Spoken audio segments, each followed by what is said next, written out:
WPF step by step tutorial planning. இப்போ இந்த visual studio 2010 part 1 வீடியோவில் பார்க்க போகிறோம். இந்த வீடியோவில் பார்த்தீங்க அப்படின்னா அதை பற்றி இன்ட்ரடக்ஷன் மாதிரி நம்ம ஃபஸ்ட்டு WPF அப்ளிகேஷன் அதை க்ரியேட் பண்ண போகிறோம்.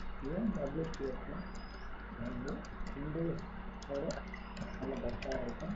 Windows presentation foundation let's start. Okay,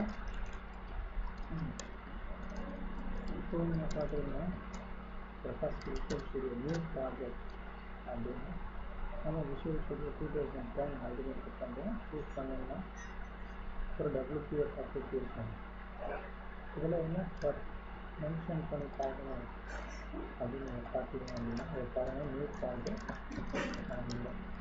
WPF application choose பண்ணிட்டீங்கன்னா விஷுவல் C#ல் வந்து நம்ம யூஸ் பண்ணுறோம் அப்படின்னு பார்த்தீங்கன்னா இதில் ஏகப்பட்ட languages Visual Basic, visual C#,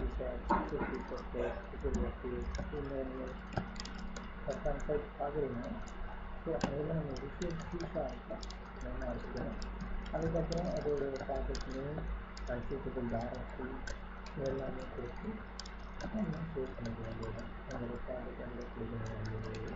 so இங்கே நான் பார்க்குறேன் பாருங்கள். ஸோ இந்த விஷுவல் அப்ளிகேஷன் நீங்கள் நம்மளோட பேர் வந்து நம்ம என்ன கொடுக்குறோம் அப்படின்னா WPF1 ஏன்னா ஃபர்ஸ்ட் பார்க்கலையா. ஸோ ஓகே கொடுக்குறீங்க.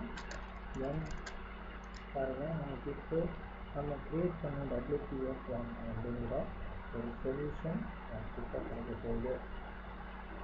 பாருங்கள் லோடிங் ஆகுது, கொஞ்சம் லேட் ஆகுது. ஸோ வெயிட் பண்ணி வாங்க லேட்டாக லோடிங் ஆகிடுச்சு நினைக்கிறேன். Main window dot XAML dot CS main window dot XAML அப்படின்னு 2 ஃபைல் எனக்கு ஆட்டோமேட்டிக்காக ஓப்பன் ஆகிருக்கு. ஸோ டாட் XAML அப்படிங்கிறது mainly for designing and dot main window dot XAML dot CS அப்படிங்கிறது அதனுடைய கோடு டிசைன். ஓகேவா. ஸோ அந்த 2 ஃபைல் நமக்கு இப்போ கிடச்சிருக்கு. ஸோ அதுக்கப்புறம் என்ன நடக்க போகுது அப்படின்னா இந்த 2 ஃபைல் வந்து நம்ம ஃபஸ்ட் பார்க்குறோம். XAML ஃபஸ்ட் நம்ம XAML அப்படின்னு பார்த்தோம்னா அதை டிசைனிங் பண்ணாலும் அந்த டிசைனிங் பண்ணுறப்ப நமக்கு என்ன டிசைன் கிடைக்கும், டிசைன் XAML அப்படின்னு 2ஆக பிரிச்சிருக்கு. நீங்கள் பார்க்குறீங்கன்னா இங்கே இந்த பிரிச்சிருக்கிறத நம்ம 2 தனி விண்டோவாக ஆக்கிட்டோம். எப்படின்னா XAML தனியாகவும் இப்போ பாருங்கள் டிசைன் தனியாகவும். ஸோ டிசைன் தனியாகவும் 2ஆகவும் ஆக்கிட்டோம். ஏன்னா XAML பார்க்கும்போது அதோட கோடிங்ஸ் எல்லாமே நம்ம ஃபுல்லாக பார்க்க முடியும். ரெண்டுமே ஸ்ப்ளிட் வியூவில் வச்சுருந்தோம் அப்படின்னா நம்ம பார்க்குறது கொஞ்சம் கஷ்டமாக இருக்கும். ஸோ இந்த கோடு எழுதுனா அந்த டிசைன் எழுதுது. ஸோ அந்த மாதிரி ஒரு சுச்சுவேஷனில் நான் இங்கே செஞ்சுருக்கேன். உங்கள் எல்லாருக்குமே நான் என்ன கோடு எழுதுகிறேன் அப்படிங்கிறது ஈஸியாக தெரியுங்கிறதுக்காக நான் அப்படி செஞ்சுருக்கேன். ஸோ இப்போ நீங்கள் பார்க்குறீங்கன்னா விண்டோஸ் அந்த விண்டோஸ்குள்ளார கிரிட். ஸோ இவ்வளோ தான் கோடு. கோடிங் நம்ம இப்போ என்ன பண்ண போகிறோம் அப்படின்னா கோடிங் வந்து இப்போ நம்ம ரன் பண்ணுறோம் அப்படின்னா சென்ட்ரல் வராமல் வேறு எங்கேயோ அந்த அப்ளிகேஷன் போய் ரன் ஆகும். ஸோ நமக்கு சென்ட்ரல் வரணும் அப்படின்னு நம்ம Windows startup location centre screen அப்படிங்கிறத ஃபஸ்ட்டு நம்ம கிளிக் பண்ணுறோம். ஸோ கிளிக் பண்ணிட்டு பாருங்கள் இப்போ சென்டர் ஸ்க்ரீன் நம்ம எதாக கொடுக்குறோம் அப்படின்னா அது சென்டராக வரும். இப்போ நம்ம ரன் பண்ணோம் அப்படின்னா இப்போ பாருங்கள் அவுட்புட் நமக்கு எப்படி வந்துருக்கு அப்படின்னா ஒரு சென்டர்டு அவுட்புட்டாக வந்துருக்கு. எப்படி சென்டர்டு சொல்கிறோம் அப்படின்னா இந்த நம்மளோட விண்டோவுக்கு சென்டராக இருக்கு இல்லையா நம்மளுடைய ப்ராஜெக்ட் நமக்கு கிடைச்சிருக்க output. So that it is centre screen அப்படின்னு நம்ம சொல்லுவோம். ஸோ பாருங்கள் இதுக்கப்புறம் பார்த்தீங்க அப்படின்னா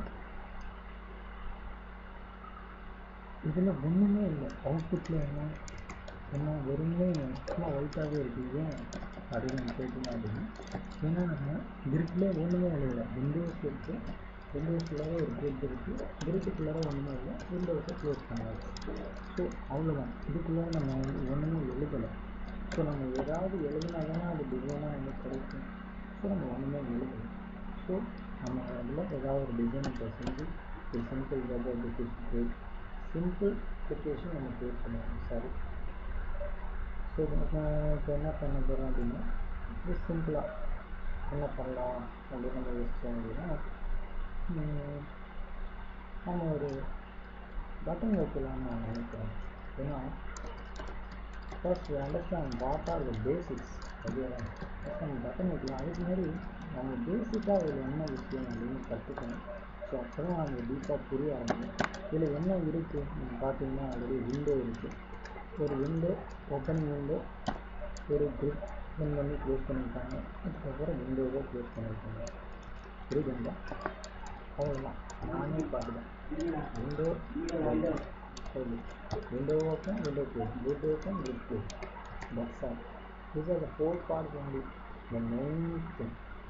Okay, and the 4 parts that the window part, and the window part and measure பண்ணி நான் காமிச்சிருக்கேன் பாருங்க. அந்த விண்டோ பார்ட்டுக்குள்ளார ஒரு கிரிட் பார்ட் இருக்குது, ஒரு கிரிட் பேனல் அப்படின்னு சொல்லுவாங்க. இது பேர் வந்து பேனல். இந்த மாதிரி கிரிட் இருந்தால் அது வந்து பேனல் அப்படின்னு சொல்லுவாங்க. ஒரு விண்டோவில் ஒரு கிரிட் பேனல் வச்சுருக்காங்க அப்படின்னா நம்ம சொல்லணும். அடுத்து இந்த விண்டோவில் நம்ம என்ன பண்ணலாம், விண்டோ இருக்குது அப்படின்னு நம்ம டீப்பாக ஒன்று ஒவ்வொரு லைனும் நம்ம தெளிவாக எக்ஸ்பிளைன் பண்ண போகிறோம் உங்களுக்கு. இந்த விண்டோவில் என்ன பண்ணலாம் அப்படின்னா, நம்ம விண்டோவோடைய type, window start up location, centre screen அப்படின்னு நான் முன்னாடி சொல்லியிருந்தேன் இல்லையா, அது எதுக்காக அப்படின்னா அதே மாதிரி ஹைட், அதோடைய வித், ஸோ பேக்ரவுண்ட் கலர், ஒரு விண்டோ எப்படிலாம் இருக்கணும். ஓகேவா? ஸோ அந்த மாதிரி நம்ம என்னென்ன ப்ராப்பர்ட்டிஸ்லாம் ஒரு விண்டோவுக்கு கொடுக்கலாமோ அது எல்லாத்தையுமே நான் கொடுக்கணும். ஃபார் எக்ஸாம்பிள், அது வந்து மினிமைஸ்டாக ஃபஸ்ட்டு இருக்கணும், மேக்ஸிமைஸ்டாக இருக்கணும், ஸோ மெனி ப்ராப்பர்ட்டிஸ் இருக்குது. ஸோ அந்த எல்லா ப்ராப்பர்ட்டிஸுமே நம்ம கொடுக்கலாம். ஈவன் தோ அதனுடைய டைட்டில் கூட நம்ம சூஸ் பண்ணுற டைட்டில் தான். நம்ம என்ன டைட்டில் போகிறோம் ஒரு அப்ளிகேஷனுக்கு அப்படின்னு சூஸ் பண்ணுறோம் அப்படின்னு நினைக்கிறோமோ அந்த டைட்டிலில் நம்ம போட்டால் அந்த விண்டோவுக்கு டைட்டில் வந்துட போகுது. ஸோ ஈஸியாக நமக்கு ஆல்ரெடி தெரியும். இது வந்து விண்டோ அப்ளிகேஷன் பண்ணவங்களுக்குலாம் இது ரொம்ப ஈஸியாக இருக்கும் புரிஞ்சுக்கிறதுக்கு. ஸோ இந்த மாதிரி நிறைய ப்ராப்பர்ட்டிஸை நம்ம இதுக்குள்ளார கொடுத்துட்டோம். ஸோ இந்த விண்டோக்குள்ளார இருக்குது டைட்டில், அதெல்லாம் சொல்லிட்டீங்க, ப்ராப்பர்ட்டி அதெல்லாம் ஓகே. வாட் இஸ் XML/MS அப்படின்னா XML/MS is அப்படின்னா என்ன அப்படின்னு பார்த்தீங்கன்னா, அதில் வந்து நேம் ஸ்பேஸ். ஸோ ஒரு யூசிங் சிஸ்டம் மாதிரி அது ஒரு நேம் ஸ்பேஸ், அதை நம்ம கண்டிப்பாக கொடுக்கலாம். ஓகேவா? அடுத்து கிரிட்னா என்ன? கிரிட்னா எதுக்கு நம்ம ஒன்றுமே புரியல. விண்டோவுக்கு விண்டோக்குள்ளே நம்ம ஏன் ஒரு கேட்டு போகணும் அப்படின்னு நமக்குள்ளே ஒரு கேள்வி தெரிஞ்சுக்கணும் இல்லையா? கிரிட் அப்படின்னா என்ன அப்படின்னு பார்த்தோம்னா, நம்மளுடைய டிசைனை ஷோ பண்ணுறதுக்கு ஒரு பேனல் கண்டிப்பாக தேவை. எல்லா அப்ளிகேஷன் WPF அப்ளிகேஷன் எல்லாத்துக்குமே ஒரு விண்டோ இருக்கணும். அந்த விண்டோக்குள்ளார கண்டிப்பாக ஒரு பேனல் இருக்கணும். ஓகேவா? இப்போ நம்ம கிரிட்டுக்குள்ளார நம்ம என்ன பண்ண போகிறோம் அப்படின்னா, நம்ம டிசைன் எழுதினாலும் அவுட்புட் வரும். முன்னாடி அவுட்புட்டே வரல இல்லை. ஸோ ஓகேனா நம்ம ஒரு பட்டன் வைக்க போகிறோம் இந்த கிரிட்டுக்குள்ளார. ஸோ ஒரு பட்டன் ஓப்பன், பட்டன் க்ளோஸ். அந்த பட்டனுக்குள்ளார அந்த பட்டனோட கண்டென்ட் அப்படின்னா வெளில எப்படி நமக்கு பட்டன் தெரியணும் அப்படின்னா, திஸ் இஸ் எ பட்டன் அப்படின்னு நம்ம கண்டென்ட்டாக கொடுக்கணும். ஸோ அதோடைய ஹைட் நான் செட் பண்ணுறேன், ஏதோ சம்திங் வேல்யூஸ் தான், ஒரு 30. அப்புறம் அதோடைய வித் நான் செட் பண்ணுறேன். அது ஜஸ்ட் ஒரு ஹைட் வித் நம்ம யோகம் தான். யோசிச்சு நம்ம ஒரு கலர் கொடுக்கலாம், பேக்ரவுண்ட் கலர் கொடுக்கலாம், ஃபோர்க்ரவுண்ட் கலர் கொடுக்கலாம். எக்கச்சக்கமான ஸ்டைல்ஸ் ப்ராப்பர்ட்டிஸ்லாம் இருக்குது. கண்டிப்பாக அதெல்லாம் உங்களுக்கு வர டியூட்டோரியல்ஸ்க்கு கண்டிப்பாக சொல்ல போகிறேன். ஸோ நான் ரன் பண்ணி பார்ப்போம் எப்படி இருக்குது அப்படின்னு. பாருங்கள், திஸ் இஸ் எ பட்டன். நம்ம கொடுத்த கண்டென்ட் அங்கே வந்துடுச்சு. அதே மாதிரி பட்டன் வந்து நம்ம சென்டர்டாக கிடச்சிடுச்சு. ஓகே, இதுதான் வந்து நம்ம கொடுத்த அவுட்புட். இதுதான் நம்மளுடைய அவுட்புட். ஏன்னா கிரிட்டுக்குள்ளார நம்ம என்ன எழுதுகிறோமோ, ஒரு பேனலுக்குள்ளார நம்ம என்ன எழுதுகிறோமோ அது நமக்கு ஒரு அவுட்புட்டாக நமக்கு கிடைக்குது. So this is the main speciality. சரிங்களா? there are so many channels. Okay, இப்போ என்ன சம்மந்தம் இல்லாமல் கிரிட்னு ஒன்று போட்டிருக்காங்க, நம்ம கிரிட் வெளியிடாங்க அப்படின்னு உங்களுக்கு டவுட் வந்துருக்கோம் இல்லையா? இந்த பாருங்கள், டிசைன் வியூலையும் நான் காமிக்கிறேன், HTML வியூலையும் நான் காமிக்கிறேன். ஸோ போத் ஆஃப் தம் வியூலையும் நான் உங்களுக்கு காமிச்சிட்டேன்.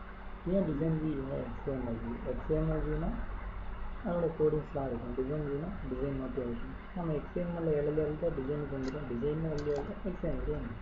ஸோ நான் முன்னாடியே சொன்ன மாதிரி வாட் இஸ் கிரிட் அப்படிங்கிற ஒரு கொஷின் நம்ம எல்லாருக்குமே நம்ம தோன்றிருக்கோம். அது ஒரு பெரிய டவுட்டாக இருக்குது, என்ன நம்ம கிரிட்னு போட்டிருக்கோம், நிறைய பேனல்களாம் ஒன்றுமே புரியுது, அது எதுக்காக கிரிட்னா என்ன, பேனல்லாம் என்ன? ஒன்றும் பிரச்சனை இல்லை. கிரிட் அப்படின்னா அதுவும் ஒரு பேனல் தான். ஸோ பேனல் அப்படின்னா என்ன, அது இன்னொரு டவுட்டாக அவங்களுக்கு வந்து தோன்றிருக்குன்னு நினைக்கிறேன்.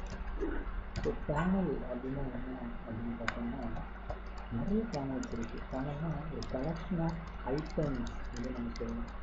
Collection of items. இப்போ நம்ம ஒரு டெக்ஸ்ட் பாக்ஸ், பட்டன், இது எல்லாமே ஒரு கண்ட்ரோல்ஸ் வச்சுக்கணும். இந்த கண்ட்ரோல்ஸ் எல்லாமே கலெக்ட் பண்ணி நம்ம ஒரு டிசைனாக காமிக்கிறதுனா ஒரு பேனல் அப்படின்னு நம்ம சொல்லலாம். ஒரு பேனல். இப்போ panel example grid, script panel, start panel, graph panel, dot panel, canvas panel, இந்த மாதிரி நிறைய பேனல்ஸ் இருக்குது.